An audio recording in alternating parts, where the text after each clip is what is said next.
সুপ্রিয় দর্শক, আসসালামু আলাইকুম। আশা করছি আল্লাহর রহমতে আপনারা সকলে অনেক ভালো আছেন। আমি আজকে সর্ষে বাটা দিয়ে ঝাল ঝাল করে ট্যাংরা মাছ ভুনা করব। আমরা মাছে ভাতে বাঙালি, মাছ আমাদের প্রিয় খাবার। তবে সেই মাছ যদি তেল মশলা দিয়ে মাখো মাখো টাইপের ভুনা করা হয়, তাহলে বাঙালিদের আর কিছুই লাগে না। ঘরে থাকা অল্প উপকরণে আর খুবই সহজ পদ্ধতিতে রেসিপিটি করে দেখানোর চেষ্টা করেছি। আশা করছি আপনাদের কাছে ভালো লাগবে।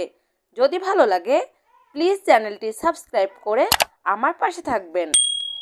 আমি যেহেতু ট্যাংরা মাছ ভুনা করব, এর জন্য এখানে ট্যাংরা মাছ নিয়েছি।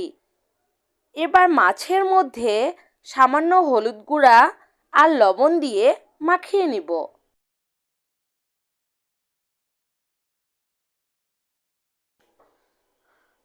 প্যানের মধ্যে পরিমাণ মতো তেল দিয়ে গরম করে নিব।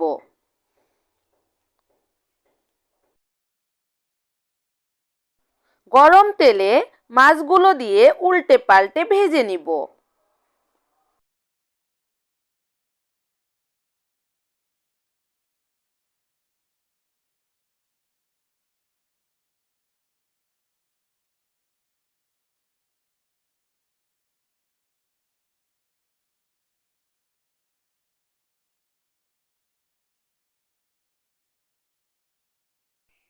ওই একই তেলে কিছু কালো জিরা ফোড়নে দিব, 3টে কাঁচামরিচ দিয়ে দিব, পেঁয়াজ কুচি দিয়ে 1 মিনিটের মতো ভেজে নিব। এরপর 1 টেবিল চামচ রসুন বাটা, 1 টেবিল চামচ আদা বাটা, 1.5 টেবিল চামচ সর্ষে বাটা দিয়ে আবারও কিছুক্ষণ ভেজে নিব। ভেজে নেওয়ার পর হলুদ গুঁড়া 1/2 চা চামচের একটু বেশি, মরিচের গুঁড়া 1.5 চা চামচ,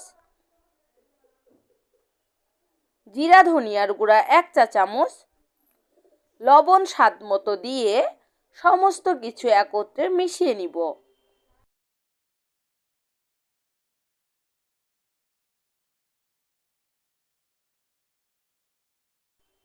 এবার সামান্য পরিমাণে পানি দিয়ে ঢাকনা দিয়ে ঢেকে মশলাটা কষিয়ে নিব।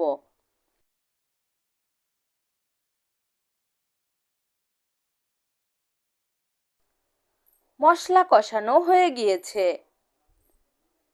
মশলা হতে তেল বের হয়ে এসেছে।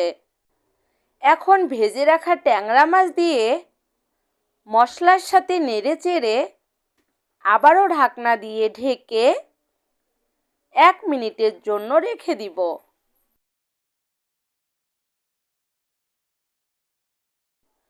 এ পর্যায়ে ঝোলের জন্য 1.5 কাপ পানি অ্যাড করে দিব। খুব বেশি পানি দেওয়ার প্রয়োজন নেই। এখন মাছটা 5 মিনিট ধরে রান্না করে নিব।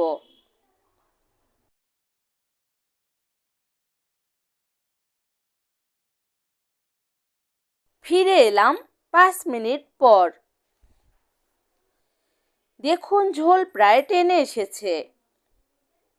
এবার গরম মশলার গুঁড়ো ছড়িয়ে নেড়ে চেড়ে আরেকটু ঝোল শুকিয়ে আসলে পরিবেশনের জন্য চুলা থেকে নামিয়ে নিব।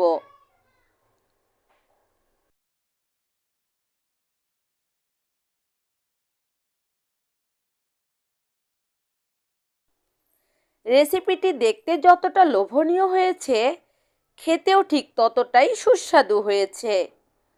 প্লিজ আপনারা একবার হলেও রেসিপিটি বাসায় ট্রাই করবেন। আশা করছি আপনাদের কাছে ভালো লাগবে।